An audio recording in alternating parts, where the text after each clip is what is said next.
Fala pessoal, tudo bem? Matheus do projeto e do canal Aprendizagem Acelerada aqui com mais um vídeo sobre técnicas de aprendizado. E o vídeo de hoje é muito especial, nós estamos inaugurando esse formato novo de aula e nós vamos falar sobre o tema como interromper o esquecimento. Eu sei que se tem uma coisa que tira o sono de qualquer pessoa que esteja tentando aprender alguma coisa, principalmente se for para alguma prova específica, é o medo de esquecer do que já foi estudado.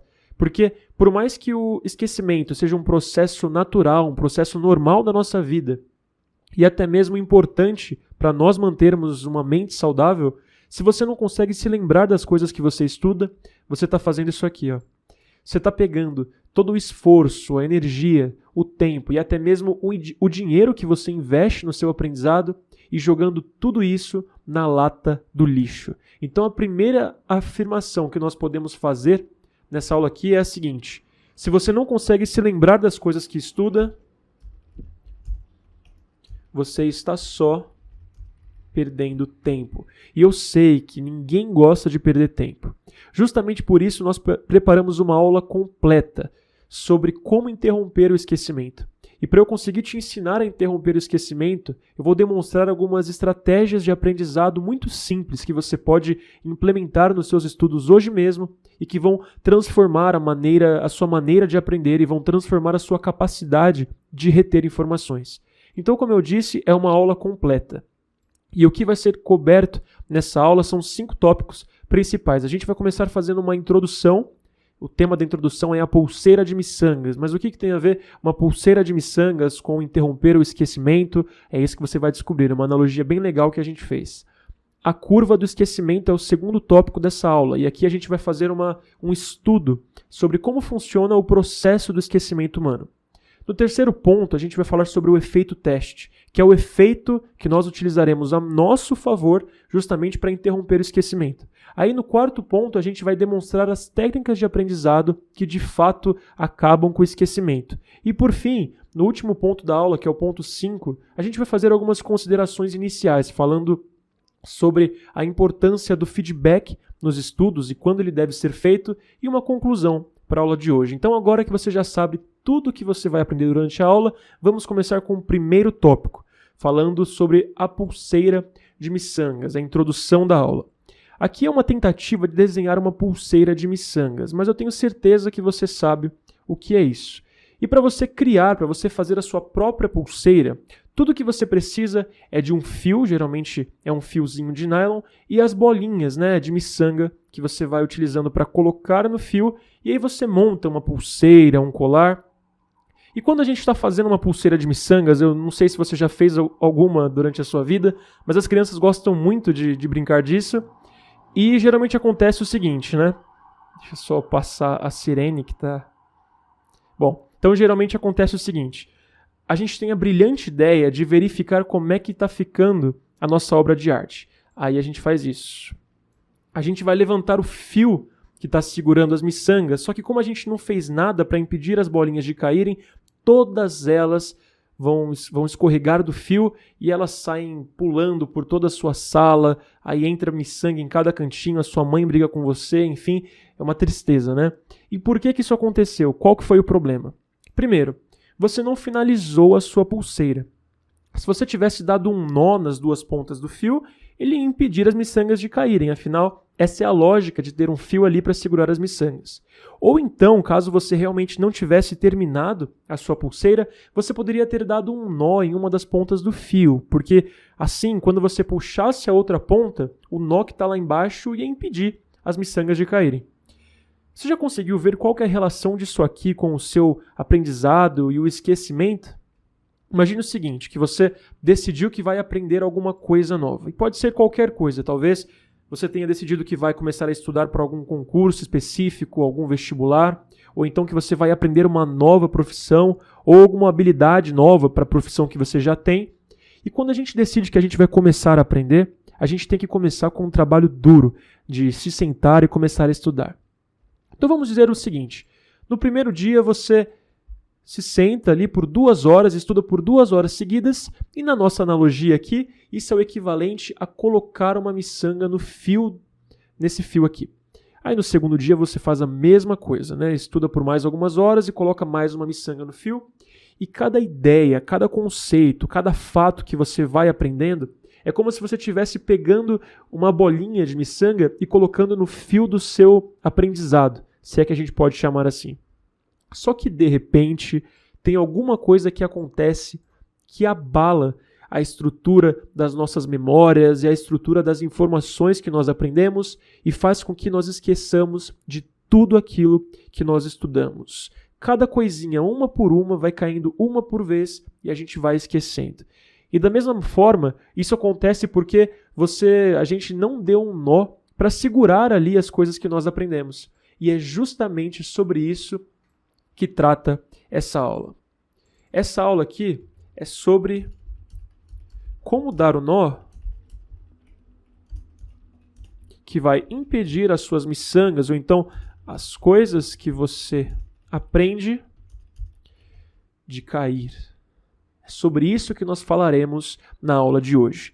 Então, para a gente começar de verdade, agora que a gente já fez uma introdução, a gente já pode ir para o tópico 2, que trata da curva do esquecimento. A ideia da curva do esquecimento é a seguinte: desde muito antes de eu nascer ou de você nascer, as pessoas já tinham um desejo de entender mais sobre como funciona o cérebro humano, sobre como funciona a nossa mente.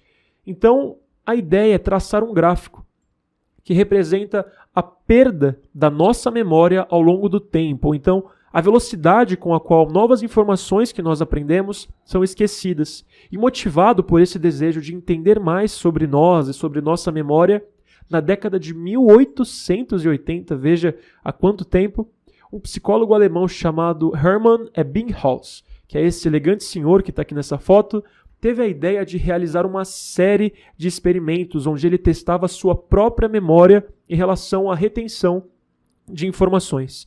E o resultado desses diversos experimentos que ele realizou é esse gráfico aqui, essa curva, que ficou conhecida como a curva do esquecimento.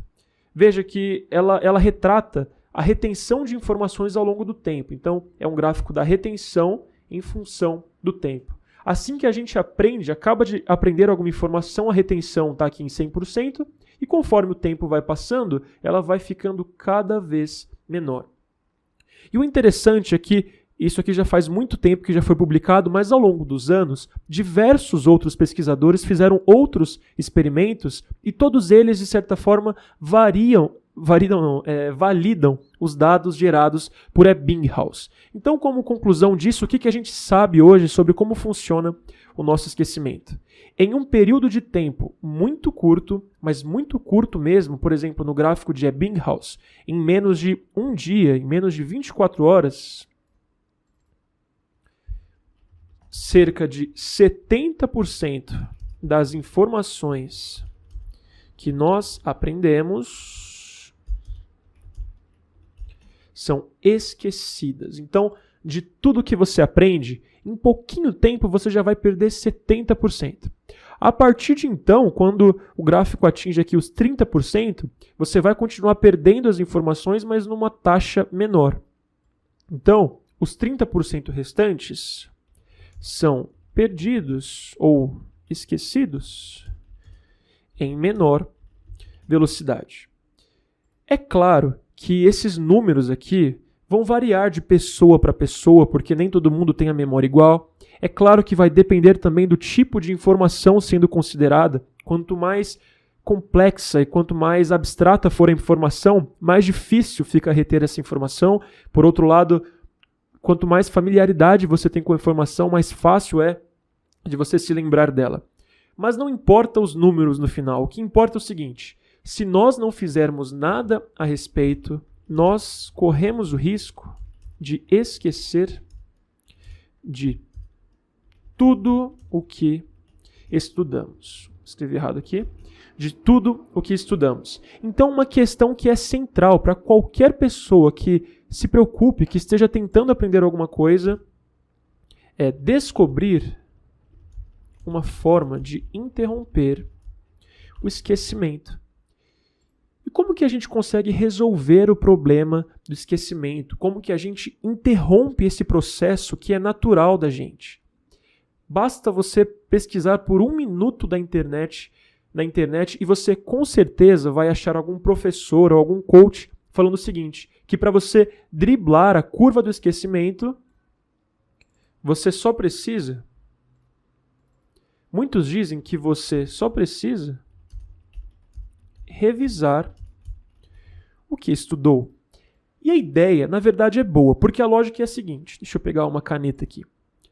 Como eu falei, quando você aprende, a sua retenção está aqui em 100%, né? Aí você aprende a informação, o tempo começa a passar, a sua retenção vai diminuindo cada vez mais. E por que falam para você revisar a informação?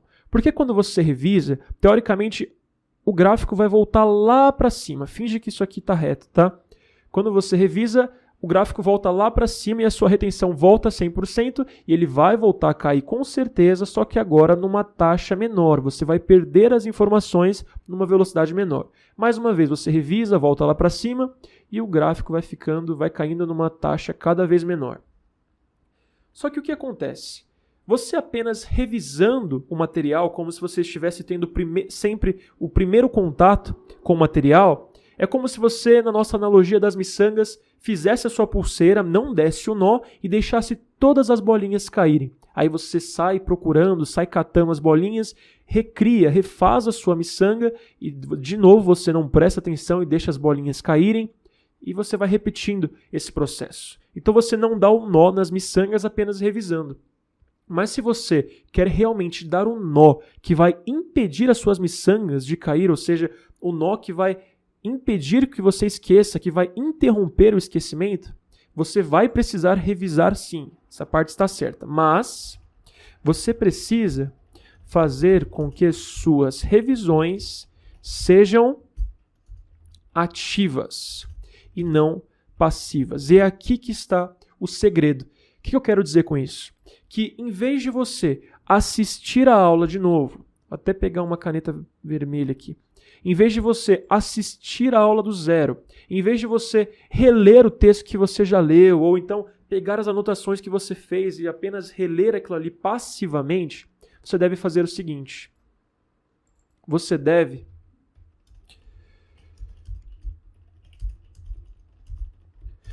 recuperar as memórias que você criou no momento do estudo. Ou então, traduzindo, falando de outra maneira, você deve se lembrar do que você estudou sem consultar nenhum material. E é aqui que está o X da questão. Você não pode consultar, você deve se esforçar para lembrar do que você já estudou, em vez de você apenas criar uma nova atividade de exposição ao material.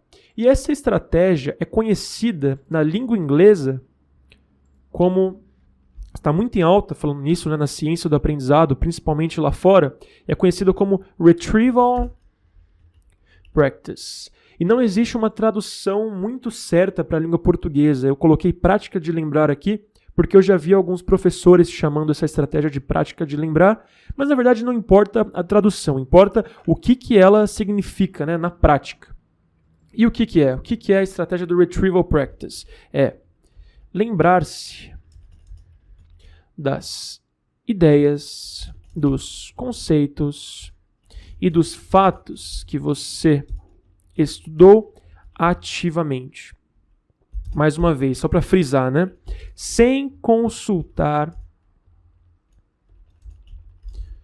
nenhum material. E eu gosto de pensar no Retrieval Practice não como uma técnica de estudos específica. Então, não é uma técnica. Não é uma técnica específica, olha o xizinho aqui. Mas, na verdade, ele é um princípio. É um princípio do aprendizado que deve estar presente em qualquer atividade de aquisição de conhecimento em que você esteja empenhado. E vamos pensar um pouquinho. Retrieval Practice significa se lembrar do que você estudou. E você consegue pensar em algum lugar em que você é obrigado a lembrar das coisas que você estuda, lembrar das ideias, dos conceitos que você aprende sem consultar nenhum material? Nos testes. Pensa em todas as provas que você fez durante a sua vida, as provas sem consulta. É claro. Lá você era obrigado a se lembrar das coisas que você estuda ativamente, recuperando a sua memória. E é exatamente por esse motivo, essa particularidade dos testes, que os benefícios gerados pela utilização dessa estratégia de estudos são conhecidos como efeito teste, que ele diz o seguinte: recuperar um conhecimento ativamente, ou seja, a partir da memória, faz com que seja mais fácil recuperar esse conhecimento em uma oportunidade futura.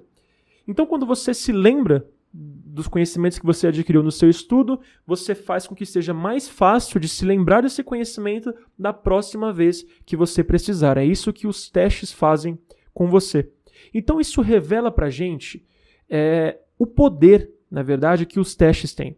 Por mais que na maioria das vezes eles sejam utilizados com esses objetivos aqui, de avaliar o conhecimento dos alunos, ou então, por mais que muitas vezes eles sejam utilizados para simplesmente atribuir uma nota aos alunos, os testes são muito mais poderosos do que simplesmente avaliar o conhecimento.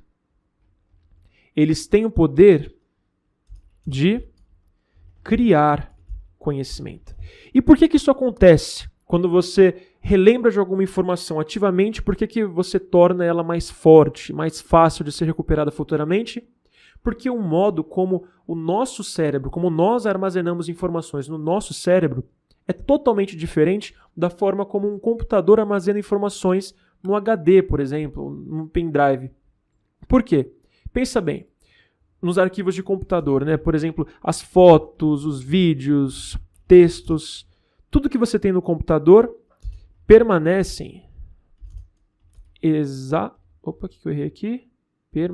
permanecem exatamente iguais, a menos que sejam editados por alguém. Então, a menos que você edite esses arquivos propositalmente, eles vão continuar exatamente da mesma forma. Então, a gente fala que as informações do computador são estáticas. Por outro lado, as informações que são armazenadas nos nossos cérebros não são estáticas. O que isso significa? Que cada vez que uma memória é acessada, a gente fala que ela é reconsolidada. E o que é o processo da reconsolidação? As memórias existem em nossos cérebros como associações entre as células nervosas que existem ali, que são os neurônios. Então, memórias são associações entre os neurônios. E quando elas são acessadas, nós, de certa forma, modificamos as conexões existentes. Então, a gente cria novas conexões, a gente desfaz algumas conexões, a gente fortifica algumas conexões, e esse processo é conhecido como reconsolidação. Outra coisa que acontece toda vez que uma memória é acessada, que você acessa o seu conhecimento ativamente, você amplia a quantidade de rotas neurais conectadas ao seu conhecimento. Então, na prática, fazendo mais uma analogia, é como se você pegasse o seu conhecimento e colocasse ele num prédio enorme que fica numa avenida super importante no centro da cidade. Então, ao invés de colocar o conhecimento em uma casinha que fica num bairro super isolado, numa rua sem saída, você coloca ele numa avenida no centro da cidade, ou seja, pode ser acessada de diversos lugares. Qual que é o resultado final disso? O resultado final é o seguinte: fica mais fácil de utilizar essa memória da próxima vez que você precisar dela. Mas é aí que mora o grande problema. Como a maioria das pessoas fala que você simplesmente deve revisar o material, e por revisar a gente geralmente entende como estudar de novo, né? Reler as anotações no caderno, por exemplo. Ou seja, como a maioria das pessoas utiliza técnicas de estudo passivas, com essas técnicas, o efeito teste não é gerado. Ou seja, as suas memórias, você apenas revisando passivamente, elas não serão reconsolidadas e você não vai ampliar a quantidade de rotas neurais associadas às suas memórias. E outra coisa, tudo que as técnicas de estudo passivas fazem elas geram uma coisa que a gente chama de ilusões de conhecimento. Elas fazem com que você acredite que sabe alguma coisa que na verdade você não sabe. A gente já fez um vídeo inteiro falando sobre ilusões de conhecimento. Eu vou deixar o card do vídeo aqui caso você queira assistir. Mas é isso que as técnicas de estudo são capazes de gerar para você. E só de você saber do poder que os testes têm, o que acontece quando você testa o seu conhecimento, você já possui uma vantagem enorme sobre todos os outros estudantes. Porque a maioria das pessoas que está tentando aprender alguma coisa detesta ter de testar o seu conhecimento e faz de tudo para evitar essa situação. Um exemplo disso, em 2010, o famoso jornal The New York Times publicou um artigo que fazia referência a um estudo científico que indicava o seguinte: estudantes que liam um texto, está repetido aqui, deixa eu tirar. Estudantes que liam um texto e faziam um teste sobre o assunto lido, apresentavam na semana seguinte, uma semana depois, uma retenção 50% maior do que os estudantes que apenas leram um texto, mas não foram testados. Meu amigo, se você está querendo aprender alguma coisa, você está buscando o melhor jeito de aprender e você se depara com uma notícia dessa, isso aqui tem que soar para você como descobrir uma mina de ouro, porque você acaba de descobrir uma estratégia extremamente simples que você pode aplicar no seu aprendizado e que vai aumentar as suas chances de reter o material em 50%. Só que os comentários daquele artigo não foram bem assim. Eu vou ler alguns dos comentários que apareceram lá. Mais uma vez, outro autor confunde aprender com memorizar informação. Outro comentário, só um minutinho.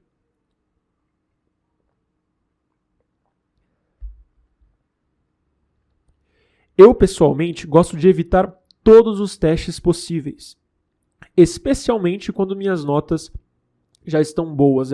São aqueles famosos alunos que, quando fecham, quando já passaram de ano, nem vão mais assistir às aulas, né? Aí ele continua. Tentar aprender em um ambiente estressante, com certeza, atrapalha a retenção de informação. Veja bem, eu sei muito bem que existem diversos argumentos contra os testes, né? Por mais que eu tenha te mostrado os benefícios que eles geram, muitas pessoas falam mal dos testes. Por que tanta gente odeia testes? Um dos argumentos é que os testes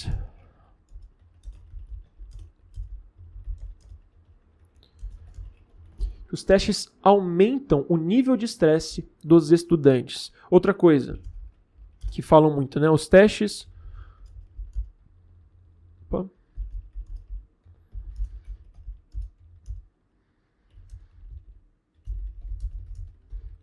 Como a maioria dos testes é aplicado com o objetivo de atribuir uma nota, muitas vezes eles fornecem uma medida errada.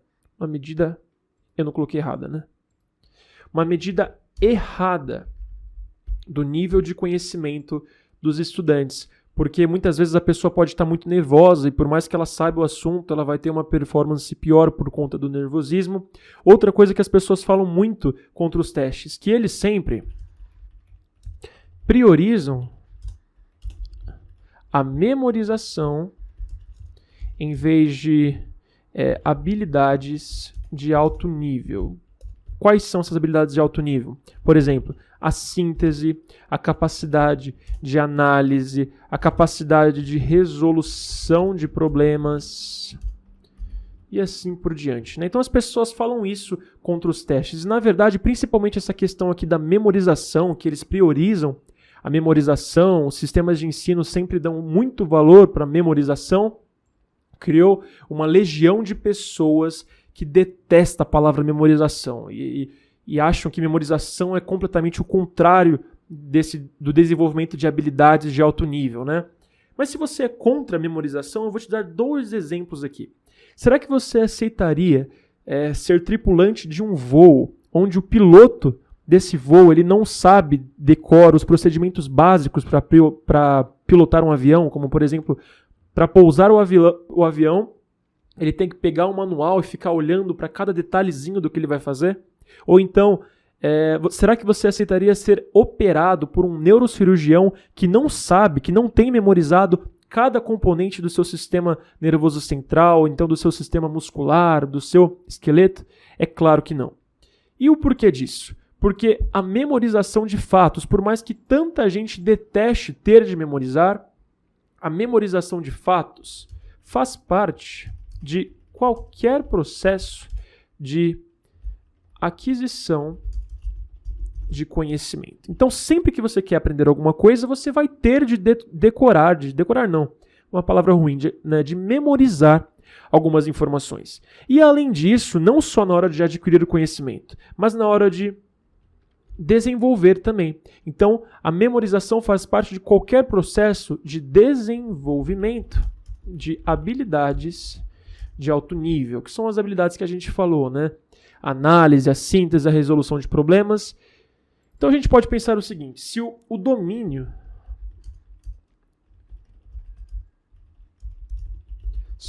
de determinada área de conhecimentos, se a gente fizer uma analogia como se isso fosse igual a uma casa, a gente pode falar com certeza que a memorização de alguns fatos, de alguns conceitos, são como os materiais de construção dessa casa. É claro que só memorizar não é suficiente. Afinal, ninguém mora na areia, ninguém mora na pedra, ninguém mora no cimento em si, né? Mas sem esses materiais você não consegue construir a casa.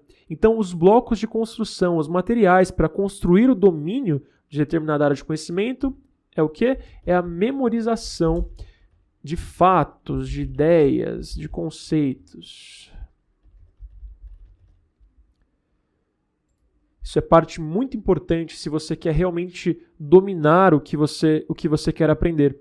Existe uma frase muito conhecida do Einstein, né, que ele diz o seguinte: a criatividade, ou então a imaginação, é mais importante do que o conhecimento.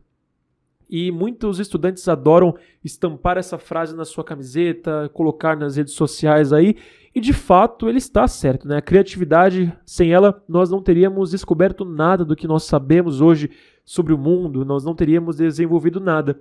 Mas será que você acha que o Einstein, que criou essa frase, não tinha prontamente disponível em sua memória todos os conceitos e as ideias importantes de matemática, de física? Você acha que ele não tinha memorizado essas coisas?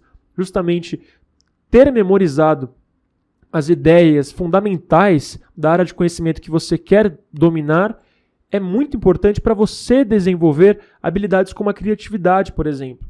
Qualquer pessoa só consegue aplicar de maneira prática o conhecimento que tem para resolver problemas novos, primeiro se ela tiver esse conhecimento. E para ter esse conhecimento é necessário a etapa da memorização. E para isso que nós utilizaremos o Retrieval Practice. Na verdade, técnicas de estudo que empregam o Retrieval Practice. Então assim a gente finaliza o terceiro tópico da aula de hoje. E a gente vai entrando agora no momento mais legal da aula, onde a gente vai colocar a mão na massa e eu vou demonstrar para você as técnicas de aprendizagem que de fato interrompem o esquecimento e dão aquele nó no fio das miçangas. Dando início então ao quarto tópico da nossa aula, a gente vai começar falando sobre a técnica de estudos conhecida como elaboração. Ela é derivada de um experimento científico que ocorreu nos Estados Unidos no ano de 1917. E na ocasião, algumas crianças e adolescentes em idade escolar, eles tinham de ler passagens de um famoso livro que é uma coleção de biografias chamado Who Was Who in America. E enquanto elas liam, as pessoas que eram responsáveis pelo experimento em questão disseram para aquelas crianças que de vez em quando elas tinham que fazer o seguinte: enquanto elas estavam lendo, elas tinham que fazer uma pausa na leitura, fechar o livro e tentar lembrar do que elas tinham lido e explicar com suas próprias palavras, no caso com as próprias palavras delas, o que elas estavam entendendo da leitura. Então a gente vai chamar isso de recitação, que é justamente explicar com suas próprias palavras o que você lê, em voz baixa, né, para você mesmo. E o tempo em que essas crianças tinham de ficar recitando e lendo era variado para cada uma delas. Algumas recitavam durante 10% do tempo, outras durante 40% do tempo total e assim por diante. E depois de fazerem essas atividades, todas as crianças fariam um teste que iria avaliar justamente a retenção quanto à leitura dos materiais que elas haviam lido. E o teste era simplesmente escrever com caneta e papel tudo que elas conseguissem lembrar do texto que elas leram. E qual foi o resultado desse experimento? Apresentou alguns resultados bem interessantes. Primeiro é o seguinte: todas as crianças que fizeram a recitação apresentaram melhores resultados do que aqueles que apenas liam o texto repetidamente.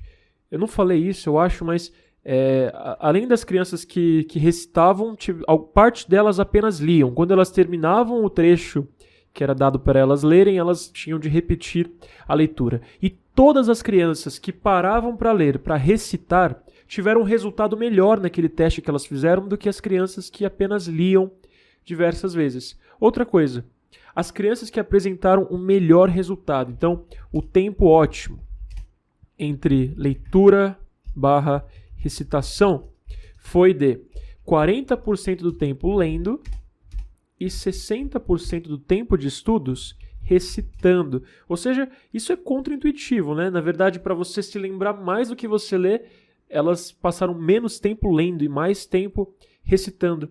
E por que que isso acontece? Isso acontece justamente porque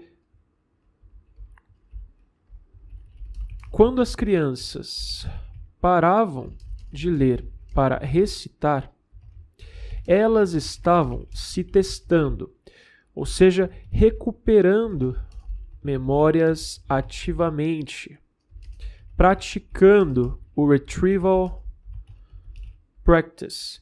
E, consequentemente, as memórias delas estavam sendo reconsolidadas, fortificadas e aprofundadas. Porém, com aquelas crianças que apenas liam um texto repetidamente, esse fenômeno não acontecia.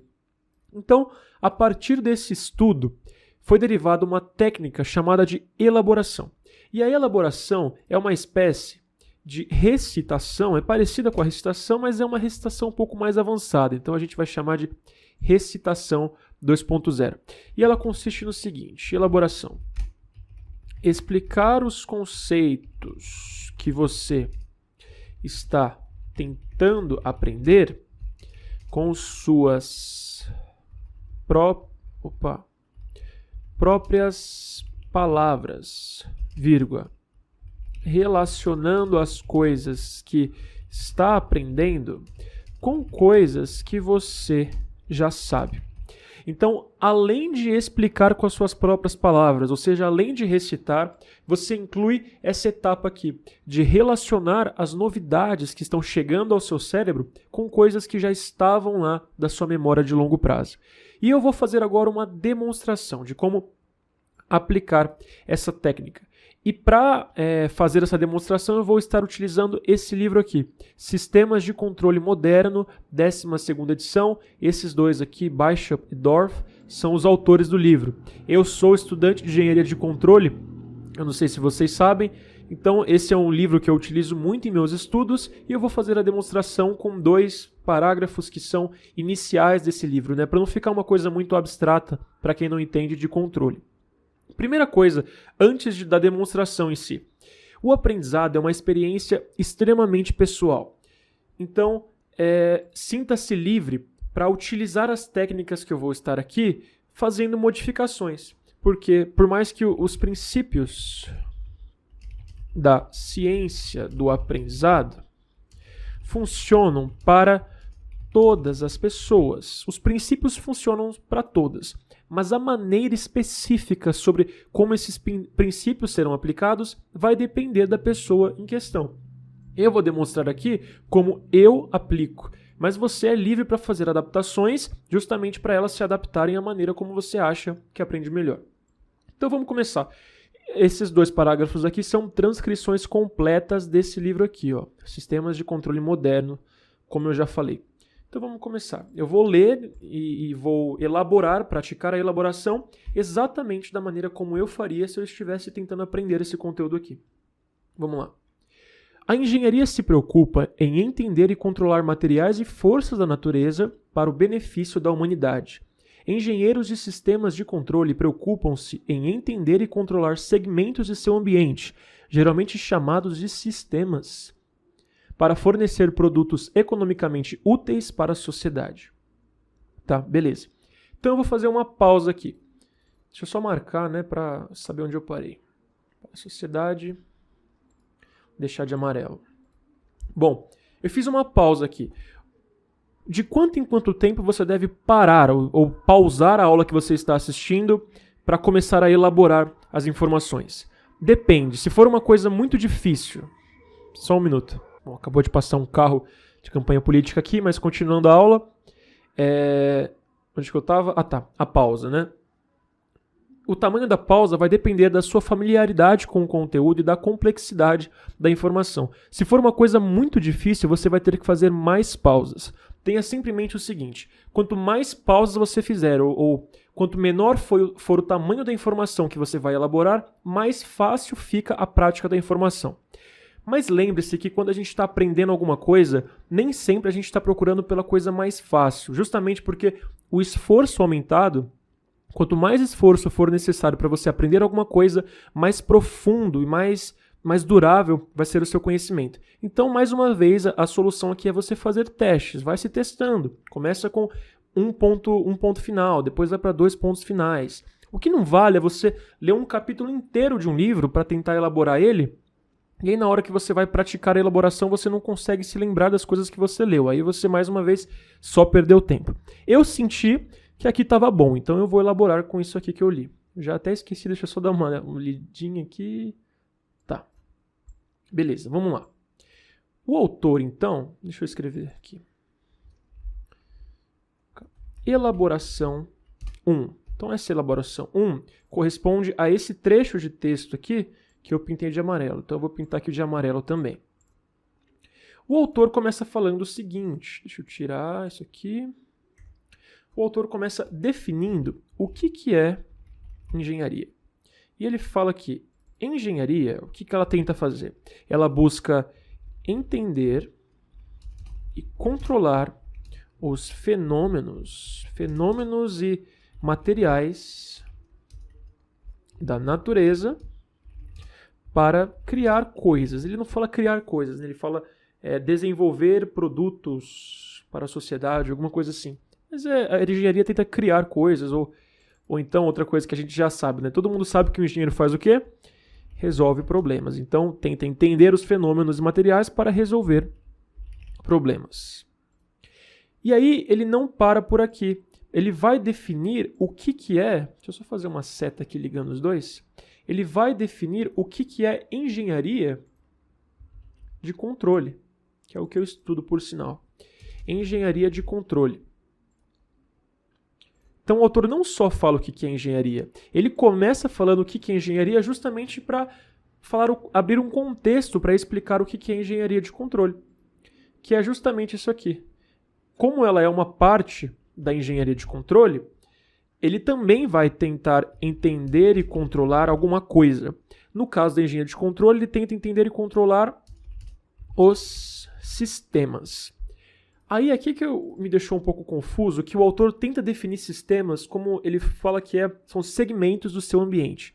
Eu não entendi muito bem o que ele quis dizer com isso, mas eu sei de minhas experiências prévias o que é um sistema. Então eu vou colocar aqui que um sistema nada mais é do que são partes interconectadas que trabalham. São partes interconectadas que trabalham juntas para produzir algo, para gerar algum processo, né? Só colocar uma seta aqui.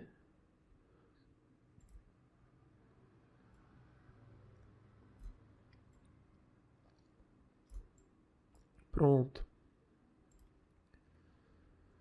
Beleza, então eu defini aqui o que são sistemas, defini o que faz a engenharia de controle, e é isso, terminei de elaborar o primeiro parágrafo. Eu acabei de pensar uma coisa, eu tirei 2 parágrafos do livro para elaborar, só que assim, a ideia é exatamente a mesma coisa que eu fiz aqui com esse primeiro trecho de texto aqui. É sempre você explicar com suas próprias palavras, relacionando as coisas que você está aprendendo com coisas que você já sabia antes. Por exemplo, o que eu fiz aqui com sistemas. Por exemplo, o que eu coloquei aqui sobre o que é engenharia. Então, o que eu vou fazer para o resto do texto é exatamente a mesma coisa, mas eu não vou demonstrar aqui eu fazendo, senão o vídeo vai ficar muito maior do que ele já está.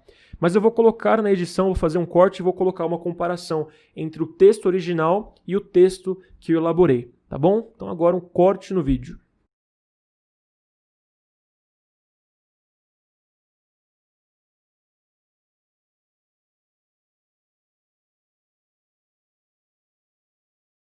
Bom, então você terminou de ver aí a comparação entre o texto e a elaboração que eu fiz. A primeira coisa que a gente pode falar é o seguinte, que a qualidade da sua elaboração vai depender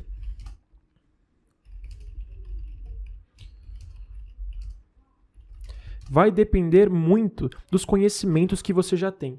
E, na verdade, esse é um fenômeno que não ocorre apenas com a técnica da elaboração, mas com qualquer estratégia de aprendizado. É como dinheiros rendendo a juros compostos. O quanto a gente já tem influencia o quanto que a gente vai ganhar. E com o conhecimento e a aquisição de conhecimento é a mesma coisa. Quanto mais você vai aprendendo, melhor vai ficando o seu aprendizado e mais fácil é para você adquirir novas informações.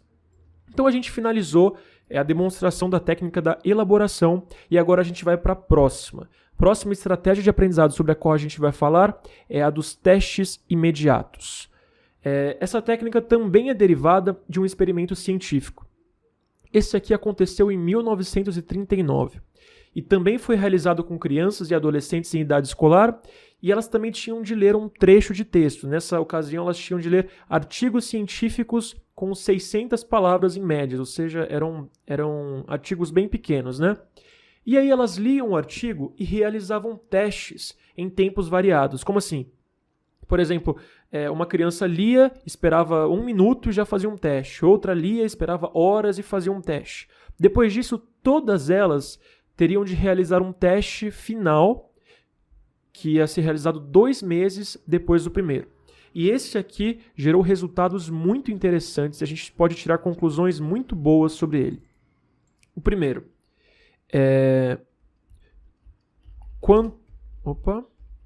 quanto maior o tempo entre o primeiro teste e a leitura, pior era o desempenho do participante.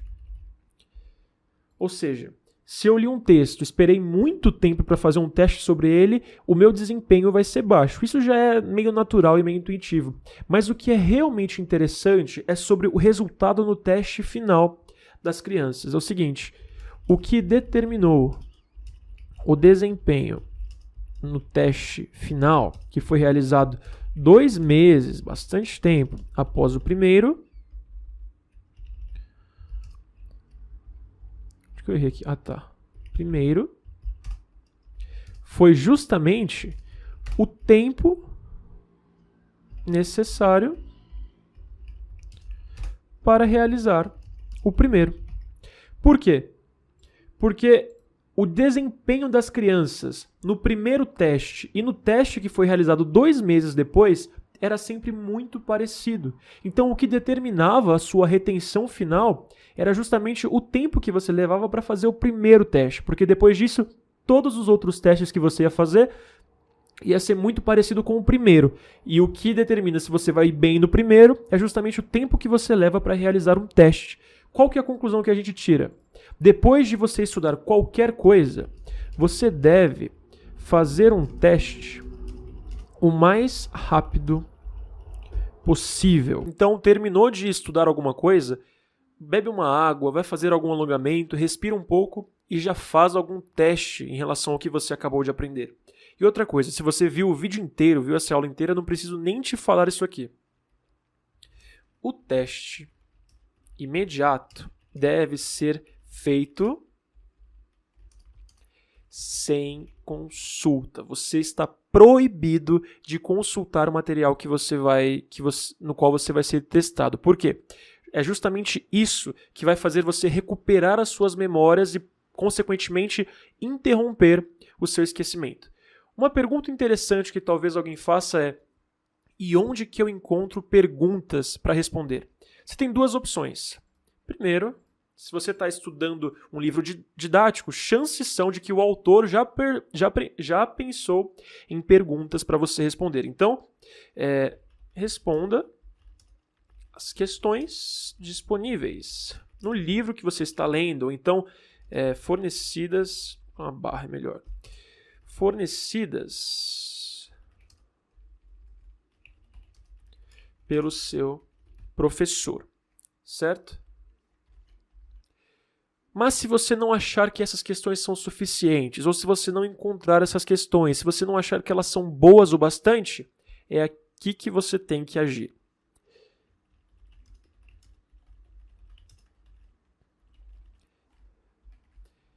Então você cria as próprias questões para você mesmo responder quando você acabar de estudar.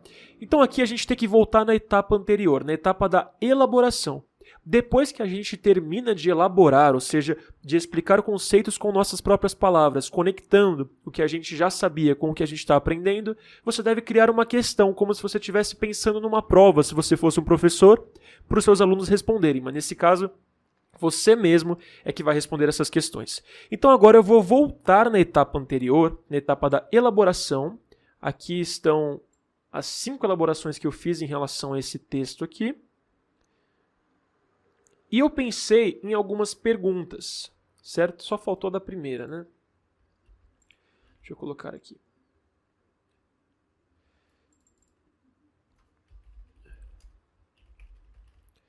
Na primeira, eu lembro que o autor fala sobre o que é engenharia e a engenharia de controle. E aqui é justamente isso que eu vou perguntar. O que é engenharia? O que é engenharia? E qual que é engenharia? Aí ele fala também sobre o que é engenharia de controle. Então eu vou perguntar: e o que é engenharia de controle? Então, para ficar melhor, e o que fazem os engenheiros de controle? Já na segunda elaboração, eu coloquei tudo resumido, né?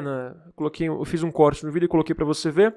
A pergunta que eu pensei foi a seguinte: como o autor falou sobre o que é necessário para controlar sistemas, eu perguntei: o que é fundamental para o controle de sistemas? No terceiro caso, o autor fala o que é um sistema de controle. Então, o que eu perguntei? O que é um sistema de controle?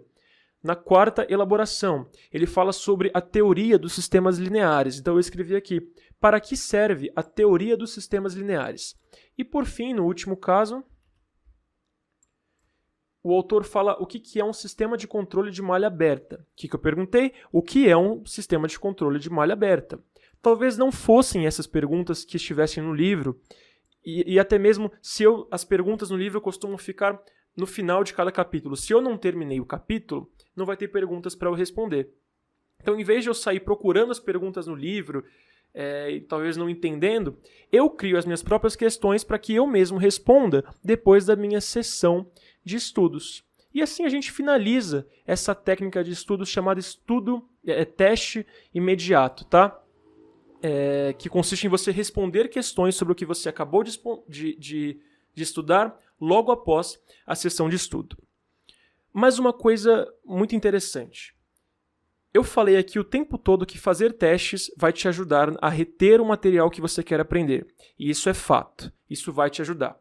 Mas será que fazer apenas um teste vai realmente dar um nó no fio das suas miçangas para você não perder o que você aprendeu? Não. Infelizmente não é assim que funciona. Para você realmente dar um nó e até mesmo finalizar a sua pulseira amarrando uma ponta na outra, conectando o seu conhecimento de tal forma que o que você aprendeu primeiro faça sentido com o que você aprendeu por último, você deve fazer o seguinte: você deve testar-se repetidamente. Para isso, a gente vai falar sobre outro estudo científico, outro experimento cujo objetivo era entender se a retenção poderia ser melhorada através do emprego de testes repetitivos. E para isso, os pesquisadores contaram uma história para os participantes que definia 60 objetos. E todos os participantes teriam de realizar um teste quanto a quantos objetos que foram falados na história eles conseguiam se lembrar, e seria realizado uma semana depois. Mas alguns desses estudantes não apenas fizeram o teste final, que seria uma semana após eles terem ouvido a história, mas fizeram testes intermediários que ocorreram no decorrer daquela semana. Então, um grupo de estudantes realizou apenas um teste. Então, eles ouviram a história e fizeram um teste imediato. O desempenho deles no primeiro teste foi de 53%. Vou pegar uma água, só um minuto. Bom, voltando aqui, como eu falei, o desempenho de alguns alunos foi de 53% no primeiro teste. Só que aí no teste final, o desempenho deles caiu um pouco. Foi para 39%, ou seja, eles perderam algumas das informações das quais eles lembraram da primeira vez. Só que comparando com os alunos que não fizeram nenhum teste, o resultado deles foi melhor, porque aqueles que fizeram apenas o teste final uma semana depois, eles se lembraram de apenas 28% das informações. Então, como eu disse, fazer um teste apenas, é claro que vai ajudar no seu aprendizado. Mas o mais interessante é prestar atenção nesse outro grupo de alunos aqui. Eles não fizeram apenas um teste, mas 3 testes no decorrer da semana antes do teste final. Então, o que aconteceu foi o seguinte: eles estavam entre os alunos que fizeram um teste, então o desempenho deles também, o desempenho médio, também foi 53%, assim como aqueles que fizeram um só. Mas o interessante está aqui, no teste final, uma semana depois. O desempenho deles foi de 53% também. Então, aqui, enquanto aqueles que fizeram um teste apenas tiveram uma piora na sua retenção, caiu para 39%, os que se testaram repetidamente mantiveram a quantidade de informações que eles tinham conseguido se lembrar da primeira vez, que foi de 53%. Então, o que acontece? Quando você se testa repetidamente, é como se você se imunizasse quanto ao esquecimento. Imagina que tem pela cidade um vírus do esquecimento que pega as pessoas por aí. E você se testar repetidamente quanto àquilo que você aprende, é como se você tomasse uma vacina quanto ao esquecimento. Então, deixa eu ver aqui, testar-se repetidamente é como estar imunizado ao esquecimento. Só que é aqui que vai diferenciar os homens dos meninos e as mulheres das meninas. Porque conforme você vai aprendendo uma grande quantidade de informação, vai ficando cada vez mais difícil ficar organizado quanto ao seu estudo, né? Lembrar de uma coisinha apenas e testar apenas essa coisinha é muito fácil. Mas geralmente a gente tem que aprender muita coisa. E justamente por isso você deve ser muito organizado para criar um sistema que te permita revisar todo o material que você aprende periodicamente. É justamente isso que a gente faz no nosso método de aprendizagem acelerada, por exemplo. Nós ensinamos os alunos a criarem esse sistema de revisões periódicas, de testes periódicos, para você não se perder no mar de informações que você tem que aprender, fazendo uso de software de repetição espaçada. A gente ainda vai fazer um vídeo sobre isso, mas é isso que a gente usa e você é livre para pensar no que você pode fazer para criar esse sistema. Então assim a gente finalizou o tópico 4 dessa aula longa, né, e muito completa. Se você está até aqui, parabéns. E agora a gente chega no tópico final, as considerações finais dessa aula. Primeiro, a gente vai falar sobre a importância do feedback. O que é o feedback? É o momento de você, como eu falei muito nessa aula aqui sobre a importância de você se testar. Mas quando você se testa, você responde alguma pergunta ou resolve algum problema, você tem que saber se você acertou. Então, quando isso acontece, vão existir diversas vezes que você vai errar. Só que errar é completamente normal. E além disso, um dos objetivos do teste